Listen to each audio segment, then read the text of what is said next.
Supervisor शिक्षा विभाग Pankaj ji, SCERT के सभी फैकल्टी मेंबर्स और सभी आज शिक्षा विभाग से सभी संबंधित पदाधिकारी, हम लोगों ने ये 19 और 20 तारीख 2 दिन चुना था कि हम लोग सभी का ट्रेनिंग कराएंगे।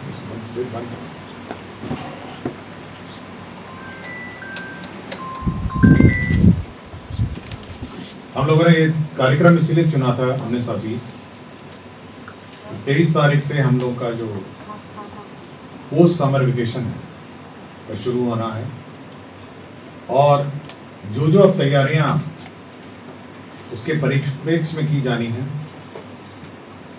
उसके बारे में चर्चा होगी। पिछले 1 साल से हम लोग क्वालिटी ऑफ एजुकेशन पर हम लोग काफी चर्चा करते हैं। क्वालिटी ऑफ एजुकेशन कैसी होनी चाहिए, उसका सुधार कैसा होना चाहिए और क्या क्या हम लोग के अनुभव है, इस पर भी हम लोग को शेयर करना चाहिए। पिछली बार एक मंथन का कार्यक्रम हम लोगों ने रखा था, इसके ऑर्गेनाइजर पंकज जी थे, जिसमें हम लोगों ने आपकी बातें सुनी थी और आपकी बातों के आधार पर बहुत सारा हम लोगों ने इम्प्लीमेंट कर दिया। उसके बाद से बहुत सारे परिवर्तन हम लोगों ने अपने व्यवस्था में किया, अपने प्रशासनिक व्यवस्था में बहुत सारी व्यवस्थाओं में हम लोगों ने परिवर्तन किया। सबसे पहले जो इशू आएगा, कुछ इश्यूज हैं जो मैं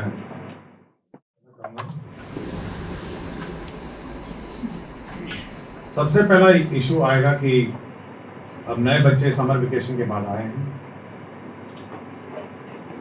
हम लोगों ने उनको 2-3 टास्क दिए थे। पहला टास्क था कि वह होमवर्क करेंगे, बेसिक होमवर्क, और SCERT ने उनको होमवर्क दिलाया था। मतलब SCERT ने ही उनको ये उपलब्ध कराया है कि क्या होमवर्क है। दूसरा हम लोगों ने ये टास्क दिया था कि जो पूर्व के क्लासेस हैं, कोर्स का रिवीजन है, उसको बच्चे करके आएंगे। तो ये 2 मेजर टास्क हैं जो हम लोगों ने उनको दिया था। तो सबसे पहला जो एक्टिविटी होगा इस कमिंग मंथ सप्ताह से 23 से तो सप्ताह शुरू हो रहा है, ये दोनों एक्टिविटी को विद्यालय स्तर पर रिव्यू होगा और प्रधान अध्यापक इसको रिव्यू करेंगे। थोड़ा ट्रांसफर पोस्टिंग के चलते इधर उधर उथल पुथल हो रही होगी, कुछ टीचर्स इधर से जा रहे होंगे, कुछ टीचर्स उधर से जा रहे होंगे। मेरा अपना इतना ही अनुरोध सभी से है कि जल्दी ज्वाइन करेंगे और काम शुरू करेंगे। लेकिन सारे टीचर्स का ट्रांसफर नहीं हो रहा है। मतलब आप देखेंगे कि अगर 1,30,000 नहीं है तो ये केवल हम लोग का ऑलमोस्ट 1/4 है, मतलब 1/4 है 6 लाख टीचर। तो बाकी 3/4 तो अभी भी उसी विद्यालय में है और उसी विद्यालय में संचालित करेंगे, इसलिए ज्यादा नहीं है। तो 3/4 विद्यालयों जो टीचर है उनका ये दायित्व होगा, इस एक्टिविटी को करेंगे जब तक वो 1/4 टीचर जो इधर उधर से आ रहे हैं वे अपना कार्य संभालेंगे। दूसरा ये था कि हम लोग अब समर वेकेशन खत्म हो गया है और हम लोग को 2-3 चैलेंजेस अभी भी है कि जो मैं आपको अवगत कराना चाहूंगा। सबसे पहला चैलेंज यह है कि समय पे कोर्स का कंप्लीशन। ये पिछली बार भी हम लोगों ने कहा था कि समय पे कोर्स के कंप्लीशन के संबंध में डिटेल गाइडलाइन दिए थे और SCERT ने अपने गाइडलाइंस इशू किए थे। SCERT कोर्स निर्धारित करता है और सब्जेक्ट वाइज उसका कोर्स भी निर्धारित करता है। तो सबसे पहला चैलेंज यह है कि हर स्कूल अपने कोर्स कंप्लीशन पे बहुत ध्यान देता है और इसलिए ज्यादा ध्यान रखना महत्वपूर्ण है कि आगे जाके चुनाव है और चुनाव में लोग व्यस्त हो जाएंगे और शैक्षणिक कार्य बहुत प्रभावित हो जाता है चुनाव में। एक तो चुनाव में स्कूल बूथ हो जाता है, टीचर्स का पोलिंग ड्यूटी लग जाता है, इसलिए हम लोग को थोड़ा फास्ट ट्रैक करना पड़ेगा हमारे सिलेबस को। और मैं चाहूंगा SCERT को और डायरेक्टर प्राइमरी हैं कि उस चुनाव अवधि को थोड़ा हल्का करते हुए आगे पीछे कोर्स को एडजस्ट करें। ऐसा ना हो कि हम लोग धीरे धीरे चले और जब पीक पकड़े तो चुनाव आ गया। और अगले साल से जातिगत जनगणना भी होनी है। मुझे यार शेड्यूल नहीं पता कि कब से शुरू होनी है, बट केवल ये मेजर चैलेंज चुनाव है जो बीच में, जिसको हम लोगों को और ध्यान रख के शेड्यूलिंग ऑफ अवर सिलेबस करना होगा। एक टीचर ने लास्ट टाइम वीडियो कॉन्फ्रेंसिंग में मुझे बहुत अच्छा सुझाव दिया, और नेशनल अवार्डीज आए थे, उन्होंने बहुत अच्छा सुझाव कि हर टीचर की अपनी अपनी प्रोग्रेस डायरी भी होनी चाहिए, और ये हेडमास्टर के कस्टडी में होगा। जब टीचर सुबह आता है जो भी है, वो पहले लिखेंगे कि आज मैंने ये कोर्स पढ़ाना है, और जब क्लोजिंग होगा तो मैंने ये कोर्स पढ़ा दिया। तो ये बहुत क्लियर होना चाहिए कि हर टीचर को कि सुबह उसने क्या प्लान किया था और शाम को क्या करेगा, ये बिल्कुल स्पष्ट होना चाहिए। और बिल्कुल ये स्पष्ट यह होना चाहिए कि आपका जो कोर्स कंप्लीशन प्रोग्रेस है, उस डायरी में कोर्स कंप्लीशन प्रोग्रेस। इससे एक ध्यान होगा कि कोई भी इंस्पेक्शन में आएगा या कोई भी व्यक्ति जांच में आएगा, वो उस डायरी से पता कर पाएगा कि आज क्लास में क्या चल रहा है। तो मैं एक पहले चाहूंगा कि सभी टीचर, जैसे स्टूडेंट डायरी होती है वैसे टीचर डायरी भी होगी, जो हेडमास्टर के पास होगी, और रोज सुबह शाम जो टीचर हैं वो डेट वाइज लिखेंगे कि आज उन्होंने क्या किया। हो सकता है सुबह ना भी करा हो तो शाम का जब क्लोजिंग होता है 15-20 मिनट में, आज उन्होंने पूरे दिन क्या किया लिख के। दूसरा एक बहुत मेजर चैलेंज हमने देखा कोर्स, वो मैंने ये देखा कि टीचर पढ़ा रहे हैं कुछ और स्टूडेंट पढ़ रहे हैं कुछ और। मतलब स्थिति इतनी खराब थी, और तीन बार मैं गया कि टीचर ब्लैक बोर्ड में मैथ्स पढ़ा रहे हैं और स्टूडेंट इंग्लिश का पेपर खोल के, किताब भी मैंने तो बहुत देखा, किताब इंग्लिश का खोल के। और ऐसा नहीं है कि कोई मेडअप है या कुछ, मतलब क्योंकि मैं औचित्य जाता हूँ, किसी को पता भी नहीं रहता है। तो जब अचानक पकड़े जाते हैं तो यहाँ पे गणित का अभ्यास हो रहा है बोर्ड पे, और वहां पे जो स्टूडेंट है वह अपना इंग्लिश और हिंदी और सोशल स्टडीज और हिस्ट्री का किताब खोल के जाता है। तो बार बार ये मैंने कहा है, इसी आर्टिकल में मैंने बात कही कि जब आप इतनी ट्रेनिंग देते हैं तो ये टीचर जाके ये काम वहां पे क्यों नहीं करते हैं कि वो चेक ये कम से कम एक बार घूम जाए कि भाई वो कर क्या रहा है। हम लोग प्राइवेट स्कूल में पढ़ेंगे, हमारे जो हेडमास्टर है, हेडमिस्ट्रेस है, या जो क्लास टीचर है, उसका काम था कि एक बार चक्कर लगा दिया क्लास शुरू होने से, यूं जाके फिर यूं, और ये वो केवल यही चेक करती थी आज वो स्टूडेंट क्या नोटबुक लेकर आया है और क्या पन्ना खोल के रखा। ये टीचर और स्टूडेंट कनेक्ट का एक समय है। अचानक आए बच्चे अपना जो जानने में जाए, जो करना चाहे, और यहाँ पे टीचर बैठ के अपना पढ़ाए और वहां से ये चिकन नहीं। स्टूडेंट टीचर का काम है एक बार घूम के देखें, यूनिफॉर्म नहीं है तो यूनिफॉर्म पे टोके, बच्चा का आउटलुक ठीक नहीं है तो एक बार टोके, और उसके बाद घूम घाम के आते अपना पढ़ाए। और उसके बाद जब क्लास खत्म हो रही होगी तो एक बार फिर घूमने उसको, ये देखने के लिए कि वास्तव में जो इतना 1 घंटा 45 मिनट 40 मिनट की जो क्लास हुई है, जो उन्होंने ब्लैक बोर्ड में लिखा उस स्टूडेंट ने नहीं किया। ये हर क्लास का ये होना चाहिए।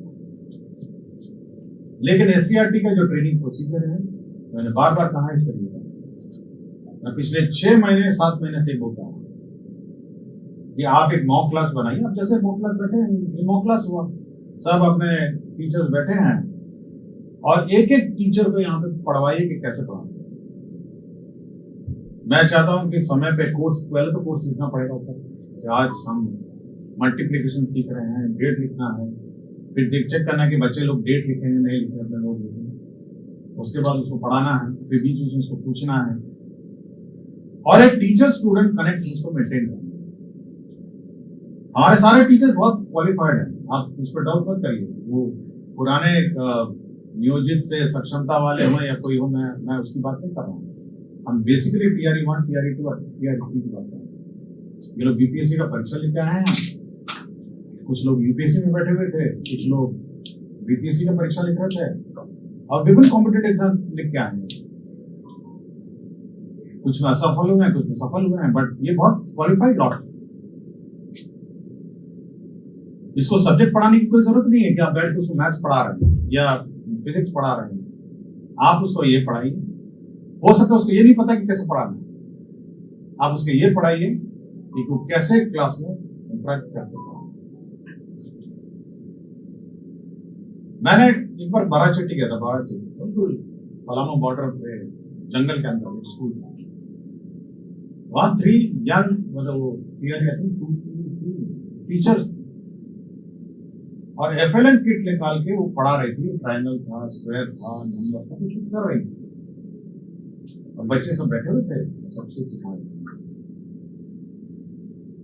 हम लोग इतने सारे एफएलएन बनाते हैं, एफएलएन किट है, दुनिया भर का सब है, लेकिन ज्यादातर एफएलएन किट जब स्कूल में जाता है वो संदूक और स्टेनलेस स्टील वो जो संदूक है उसके अंदर जाके बंद होता है। अभी क्यों होता है? ये एसआरटी का प्रॉब्लम है, टीचर का प्रॉब्लम है, ट्रेनिंग का प्रॉब्लम है, उसको पता ही नहीं क्या करना है उसको। वो सारा संदूक में भरा रहता है और बिल्कुल ब्रांड न्यू दिखता है। मतलब आप हाथ लगाएंगे ना तो ऐसा लगता है कभी कभी तो पैकेट खोलना पड़ता है मुझे। Brand new unused FLN kit बंद रहता है। तो फिर पढ़ाने का क्या, एफएलएन किट का क्या औचित्य है? बहुत सारे अभी भी यहाँ पे हमारे जो एससीईआरटी में एग्जीबिशन हुए थे, 110 पार्टिसिपेंट थे। बहुत सारे एग्जीबिशन में जो ट्रेनिंग टूल्स का उन्होंने प्रदर्शन किया था और उसकी किताब भी एक निकली है सर, क्यूआर कोड के साथ, टीएलएम। केवल एक एग्जीबिशन के रूप में नहीं होना चाहिए ना, ये तो वहां फील्ड में होना चाहिए ना। और जब तक ये फील्ड में नहीं रहेगा, मतलब फील्ड के अंदर जब तक इसका प्रयोग नहीं करेगा, it is as good as बेकार किया हम लोगों ने, बट बेकार है।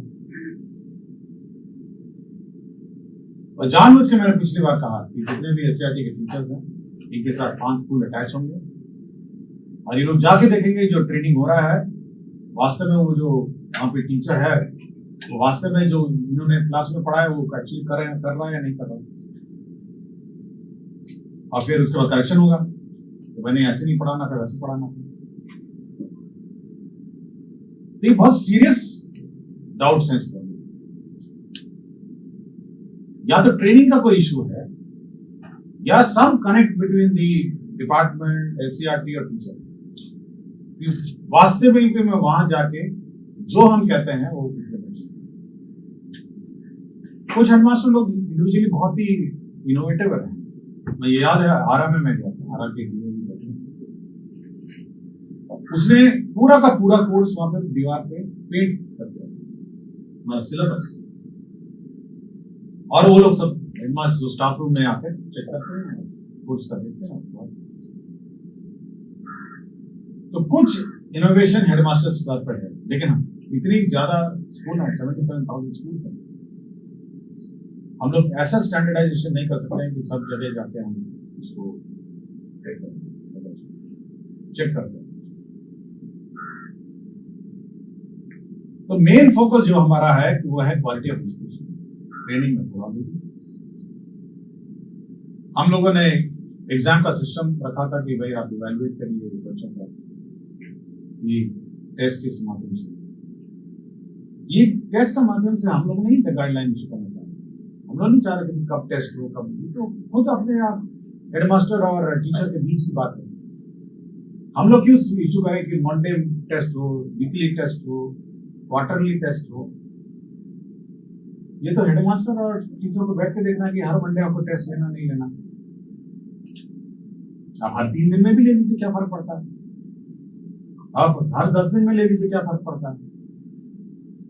टेस्ट एज अ टूल जो है ये टीचर को निर्धारित करना है, और जब नहीं होता है तो हम लोग लिखते हैं कि Monday test, Tuesday test. Weekly test, quarterly test, और रेगुलरली असेसमेंट होना चाहिए। रेगुलर, अब ये जैसे आप टेस्ट लेके करिए या पूछ के करिए।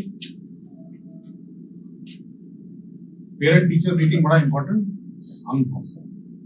हम लोगों ने शुरुआत तो की, लेकिन उसका मुख्य अंग था हमारे हर क्लास का एक क्लास टीचर रहता था। Every class had a class teacher, every.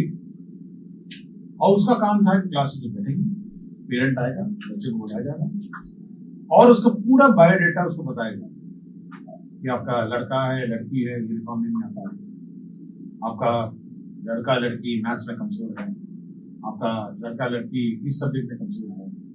ये सब उसका डिस्कशन है और ये बहुत महत्वपूर्ण इवेंट है। शुरुआत में हम लोगों ने फर्स्ट की बहुत दिन बाद हुआ तो हम लोगों ने त्योहार के रूप में इसको मनाया, लेकिन ये रेगुलर इवेंट है जिसमें जो क्लास टीचर, अब सब हेडमास्टर नहीं करेगा, हर क्लास का टीचर, तो क्लास टीचर का ये काम है कि वो पेरेंट को उस बच्चे का प्रोग्रेस के बारे में बताएगा और अगली बार जब भी वो पेरेंट फिर आएगा तो उसको फिर बताएगा। तो ये महत्वपूर्ण जो विषय है इस पर ध्यान देने की बहुत आवश्यकता है कि पेरेंट टीचर मीटिंग को बहुत ध्यान से।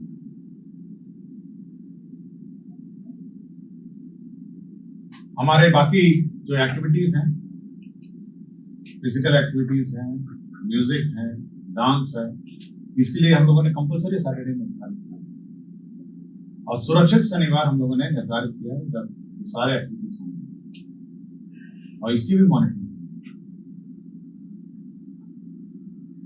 तो ओवरऑल जो हमने कहा कि बच्चों का जो क्लासरूम का जो आउटलुक है, यूनिफॉर्म होना चाहिए, उसका बेंच डेस्क होने चाहिए, हर सब्जेक्ट की किताब होनी चाहिए, नोटबुक होना चाहिए, पर बीपी नहीं केवल नोटबुक, उसी चक्कर कि कम से कम नोटबुक तो रहे, बुक्स पहुंचनी चाहिए और ये निश्चित नहीं होकर बैठ जाना चाहिए कि क्योंकि कम बुक आए हैं तो कुछ लोगों के पास बुक नहीं है। यह तो हेडमास्टर का दायित्व था कि वो इवैल्यूएट करेगा कितने बच्चों के पास बुक नहीं है, ख्याल को बताएगा। यहाँ पे बिहार टेक्स्ट बुक ऑफिस के लोग भी बैठे होंगे तो इंश्योर करेंगे। हर हर हर मेरा शिक्षा की बात हर शनिवार में ये टेक्स्ट बुक कमी की बात आती है, तो केवल बैठ जाना कि भाई हम इतने ही आया था तो इतने ही किताबें बटी थी, ये कह देना केवल आवश्यक नहीं। ये आपको इंश्योर करना पड़ेगा किताबें हो, यूनिफॉर्म हो और साइकिल भी हो। साइकिल के लिए सरकार पैसा देती है, साइकिल खरीदे जाए। तो एक semblance of quality based education होना चाहिए, इस पर मैं फोकस। हम लोगों ने बायोमेट्रिक अटेंडेंस शुरू किया और हम लोग रेगुलरली इसका इवैल्यूएशन भी कराते हैं, चेक भी कराते हैं। कुछ टीचर्स आज भी फर्जीवाड़ा का प्रयोग करते हैं, बोर्ड पे लगा दिया अपना फोटो और साथी को बोल दिया कि आप मोबाइल से फोटो। देखिए बहुत दिन नहीं चलने वाला, ये बहुत थोड़े दिन चल सकता है और पब्लिक का भी बहुत ही अलर्टनेस है, पब्लिक भी शिकायत करती है और पब्लिक शिकायत करती है तो जा सकता है। और हमने ये भी कहा है कि सबसे कठोर से कठोर सजा होगी क्योंकि फॉल्सिफिकेशन ऑफ डॉक्यूमेंट। तो मैं बहुत ही क्लियर इस बात पे हूं कि फॉल्सिफिकेशन अब अगर रिकॉर्ड्स होगा तो हम लोग कठोर से कठोर करेंगे। हम लोगों ने ई शिक्षा कोष लागू किया और ई शिक्षा कोष ये आज की परिकल्पना नहीं थी, ये 3 साल पहले से ही वर्क इन प्रोग्रेस। बहुत कोशिश, बहुत इस पर विचार हुआ और फाइनली ई शिक्षा कोष में मॉड्यूल्स के बारे में चर्चा हुई। 3 साल पहले की बात, आज की बात नहीं। आपको लगता होगा कि आज ही अचानक, मैं फाइनेंस सेक्रेटरी था उस वक्त, हम लोगों ने और देन तत्कालीन यूसीएस एजुकेशन से चर्चा हुई और अब इसको फुल फ्लेज्ड इसको लागू। मतलब ये केवल अटेंडेंस का मॉड्यूल नहीं और ये केवल मतलब हाजिरी लगाने का या केवल छुट्टी अप्लाई करने का नहीं। इसमें आपको टैबलेट भी एक बार उपलब्ध कराए जाएंगे, सभी स्कूल्स में टैबलेट्स होंगे और उस टैबलेट के माध्यम से आप अटेंडेंस भी बड़ी इसमें ना आप जीपीएस टैंपर कर पाएंगे, हम ना ही इस प्रकार का फोटो वो रिकॉर्ड रहेगा कि आपने किस फोटो से लिया और क्या। तो पहले तो बायोमेट्रिक अटेंडेंस। दूसरा, हर क्लास का आपको फोटो लेना, मतलब every day the photo of the class. Class 1 है तो क्लास 1 का फोटो होना चाहिए, क्लास 2 क्लास 2 का फोटो होना चाहिए, क्लास 3 क्लास 3। इससे यह सुनिश्चित कर पाएंगे कि बच्चे जो हैं उसकी संख्या आप केवल फोटो देख के पता चलेगी इस क्लास 1 में कितने बच्चे हैं, क्लास 2 में कितने बच्चे हैं।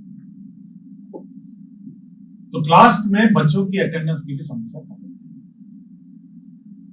तीसरा ये है कि हम लोग ये सैंपल फेस रिकग्निशन सॉफ्टवेयर उसमें लगाएंगे और हर रोज 100 से 200 स्कूल लेके उसमें टेस्ट चलाएंगे कि वास्तव में जो टीचर ने मार्क किया है वो वास्तव में उतने बच्चे हैं या ऑटोमेटिकली वो चेक करेंगे स्कूल का अटेंडेंस सिस्टम। और पकड़ा जाएंगे, अगर दूसरे में पकड़ा जाएंगे तो ये आपको उस पर कार्रवाई होगी। तो सैंपल ही चेक होगा ना। हम लोग हर रोज 77,000 इंटू 2 करोड़ बच्चों की जांच नहीं कर सकते, लेकिन रोज उसका 200 स्कूल उसको चेक करें, तो यह भी लागू उसमें हो जाएगा।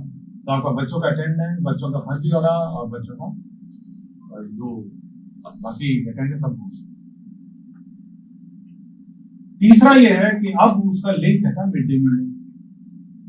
मिड डे मील चाहे कितना भी कहे, हम लोग मैंने एक सप्ताह, एक महीना, एक साल मैंने फर्जी अटेंडेंस लगाने के 2-3 कारण और प्रमुख कारण उसमें मिड डे मील। प्रमुख कारण, फर्स्ट टॉप मोस्ट रीजन है सब चाहता है कि अगर 50 बच्चा है तो 200 दिखाऊं, 100 बच्चा है तो 400 दिखाऊं। प्रथम जो प्रॉब्लम है वो मिड डे मील, और ये तो नॉट टॉलरेबल है और इसको तो अप्रोच करते हैं। और अब तक क्योंकि बायोमेट्रिक हो जाएगा, फोटो आ जाएगा, फोटो से तो जैसे ही डालेगा मिड डे मील, आज 50 है तो आप 50 फोटो होने चाहिए बच्चे। अगर वहां पे 10 बच्चा है और 50 दिखाएगा तो मिड डे मील के प्रभावित है। तो पहला तो वो। दूसरा है गांव में दबाव, कि अगल बगल गांव के लोग माता पिता आएंगे, कहेंगे मेरा फर्जी अटेंडेंस लगाइए बच्चों में। शेखपुरा ठीक हो रहे ना। तो बच्चों का दबाव, ये माता पिताओं का दबाव, उसका मुख्य कारण ये है। उसके 2 कारण। उसका ये कारण, पहला कारण है कि उसका बच्चा वहां पढ़ता ही नहीं, उसका बच्चा पढ़ता है ट्यूशन और कहीं दूर कहीं क्लास में पढ़ता है। ये कारण है ना। तो पहला तो है कि फर्जी अटेंडेंस लगवाइए उसका, और दूसरा है गरीब बच्चा स्कूल नहीं जा पाता है, उसका अटेंडेंस है, मतलब आउट ऑफ स्कूल और ड्रॉप आउट जिसे कहते हैं ना, यही कहते हैं ना ऐसे कि भाई कम से कम यूनिफॉर्म का पैसा खाते में आ जाएगा, माता पिता का साइकिल का भी आ जाएगा, पैसा आ जाता है, सरकार देती है, अटेंडेंस फर्जी करेंगे। तो 2-3 मुख्य कारण। पहला कारण वही है कि स्कूल में पढ़ते ही फर्जी लगवाइए इसका। तो ये फर्जी अटेंडेंस का सिस्टम बंद होना। तो इतने टीचर्स हो गए ना, हम आज पूछ रहा था फाइनली सॉफ्टवेयर जब चेक कर रहे थे ट्रांसलेशन, सर कितना पीटीआर इसको मिनिमम है।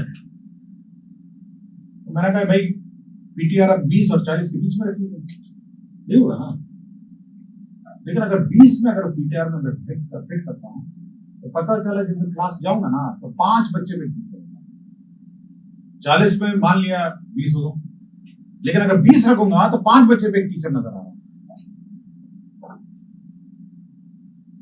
तो ये फर्जी अटेंडेंस, इसको प्लीज बंद करवाइए, बिकॉज पूरे हमारे इकोसिस्टम पे पूरे टीचर का फर्जी अटेंडेंस, स्टूडेंट का, इसको बंद।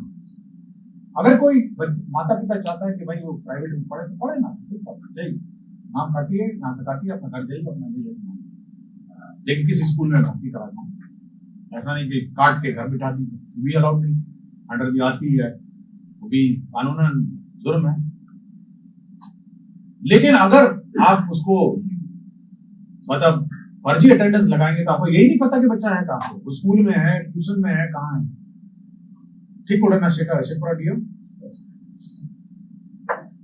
तो ये बिल्कुल इंश्योर करना होगा कि आपको फर्जी अटेंडेंस में बिल्कुल स्ट्रिक्ट होना चाहिए। और तीसरा है वो ई शिक्षा कोर्स में वो जो टैब है वो अब आपका सिलेबस भी जांच करेगा। तो जो टीचर नोटबुक है उसको रोज लिखना है और उसको फोटो खींचना है। वो नोटबुक में नहीं रहेगा, वो नोटबुक जैसे ही अटेंडेंस लगाया, शाम को खत्म हुआ, अपना पन्ना खोलिए, फोटो खींचिए। एक पन्ने पे एक दिन का रहेगा, 300 कितना 270 ना, 270 पन्ने होंगे। टाइप करने की कोई जरूरत नहीं दिया। Teacher number 1, teacher number 2, teacher number, attendance के साथ सिलेबस, बच्चे का अटेंडेंस।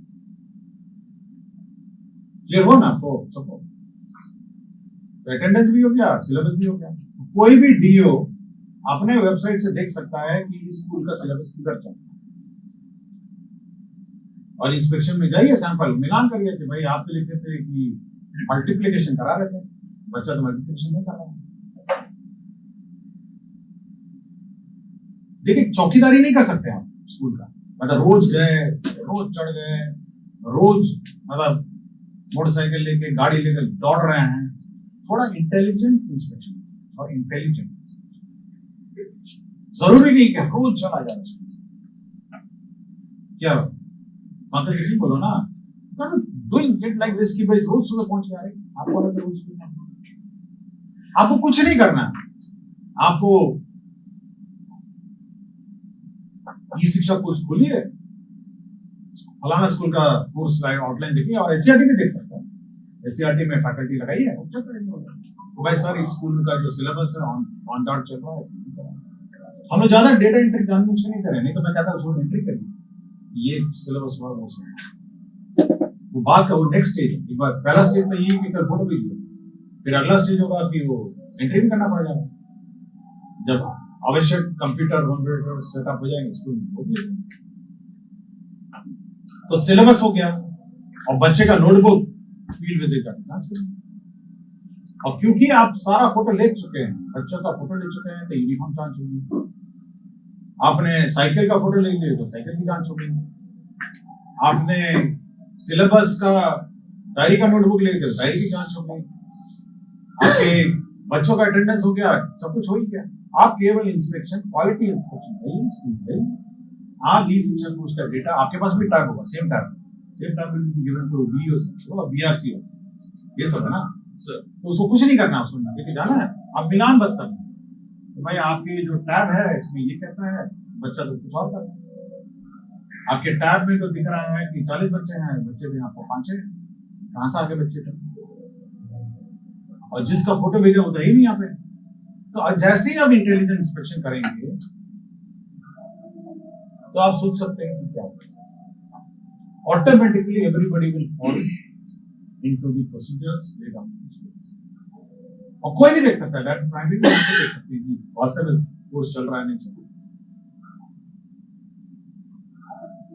और हम लोग ये भी व्यवस्था रखेंगे उस टैब में कि किसी भी समय 12 बजे किसी का फोटो बना सकते, किसी चीज का, मिड डे मील का, बुक्स का, क्लासरूम का, बाथरूम का, किसी का नहीं।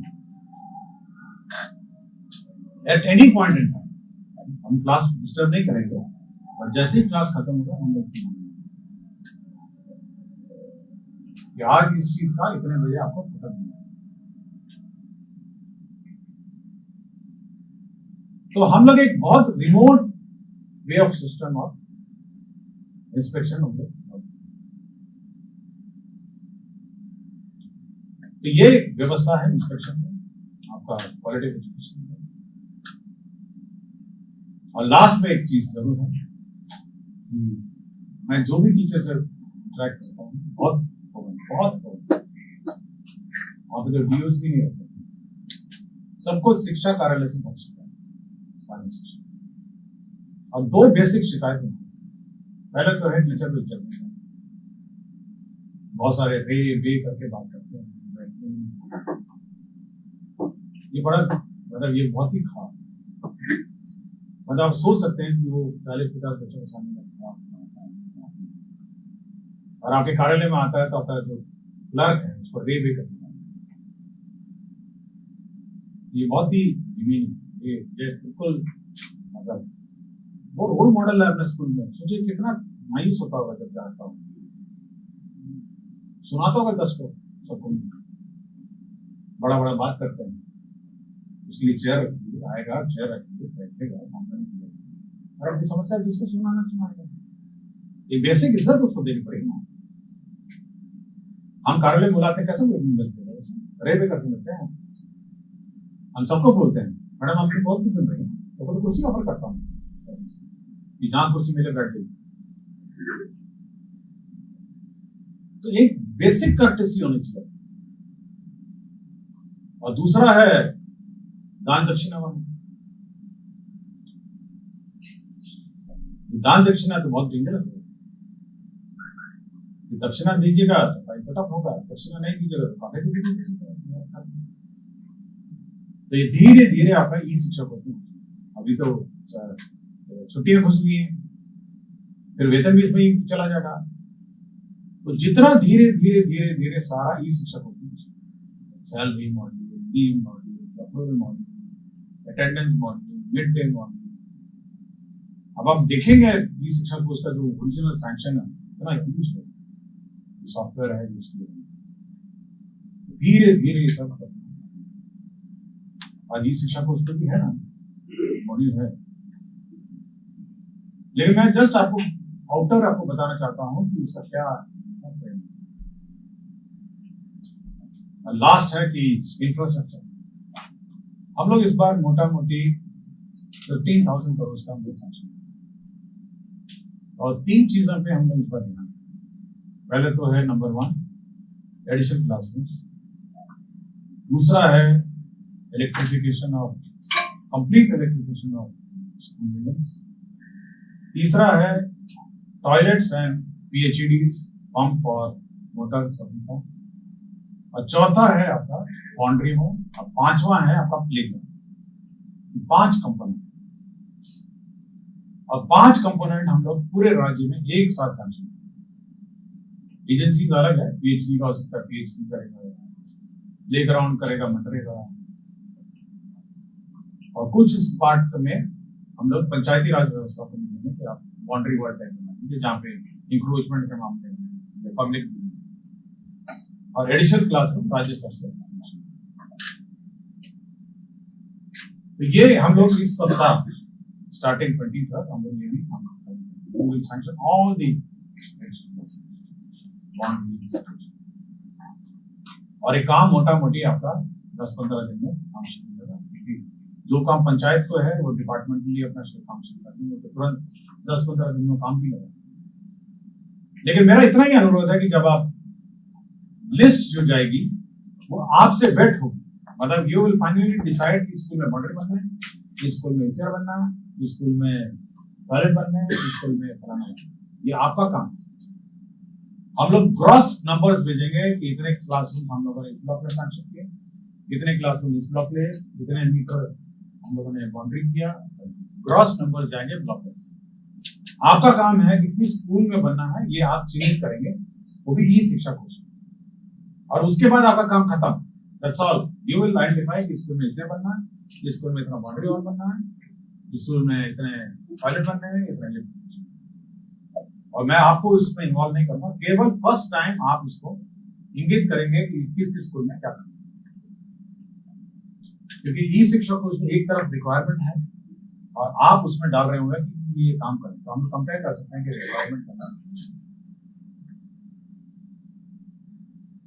तो हम लोग को बेसिक इस 2 दिन का जो कार्यशाला है,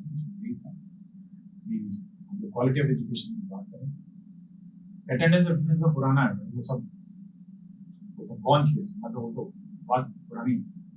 क्वालिटी ऑफ एजुकेशन है, हमारे इंस्ट्रक्शन सिस्टम है, हमारे ई शिक्षा कोष के कैसे मॉड्यूल्स हैं, इंफ्रास्ट्रक्चर के बारे में हम लोगों ने डिस्कस किया, और जो एंटाइटलमेंट्स हैं, बुक्स है, यूनिफॉर्म है, हमारे बुक्स यूनिफॉर्म साइकिल है, और गर्ल्स स्पेशली जो बड़ी लड़कियां हैं उसके लिए पिंक रूम बनाना, सैनिटरी पैड्स के लिए डिस्पेंसर्स का एक जगह रखना, ये सब ब्रॉडली सब आपको व्यवस्था है। और नए टीचर्स ज्वाइन करेंगे।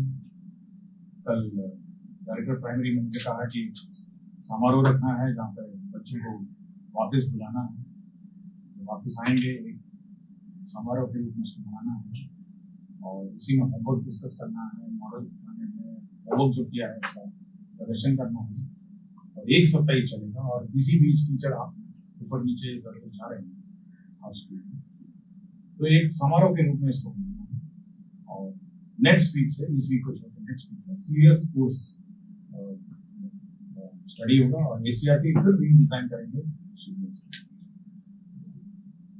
यही है, मैं उम्मीद करता हूँ कि आप ध्यान से सुनेंगे और सब में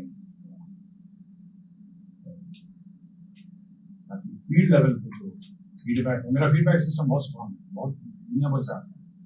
ऐसा नहीं है कि मैं केवल फोन करता है, व्हाट्सएप करता है, दुनिया भर से आता है।